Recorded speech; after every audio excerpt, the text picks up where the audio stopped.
Амар байна үзэсгэлэн бодлоонд бид нар одоо 2 дахь жилдээ оролцож байна. Тэгээд нөгөө манай одоо нөгөө хэрэглэгч үйлчлүүлэгч нар болоод ер нь болоод аюул сайн байна. Нэгэр өнөөдөр өчигдөр болоод илүү сайн байсан, хагас бүтэн санд болоод илүү сайн байсан. Тийм манайх энэ нөгөө жидүүгээс зохион байгуулж нийслэлээс зохион байгуулж байгаа энэ амар байна үзэсгэлэн бид нар ямар түрээсийн төлбөр энэ төр өгдөгөө болохоор бид нар бүтээгдэхүүн дээрээ ямар нэмэлт үн өртөг байхгүй яг үйлдвэрийн үнээр борлуулалтаа хийж байгаа болохоор биднэрт бас үйлчлүүлэгчд маань хүртэл таатай ах шиг байна. Биднэрт хүртэл бас нэмэгдсэн үнээр зарахгүй бас зүгээр байна.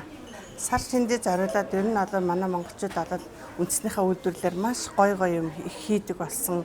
Дандаа цэвэр эко тий одоо энэ дээл хувцас жин цагаан эдээ одоо энэ жимсгнээр юм хийсэн тэр бүгд болоод яг эко болохоор ерөөсө манайхан үндснийхээ үйлдвэрлэлийг дэмжиж өөрсдийнхөө дотоодынхаа бүтээгдэхүүнийг аваасаа гэж бодож байна.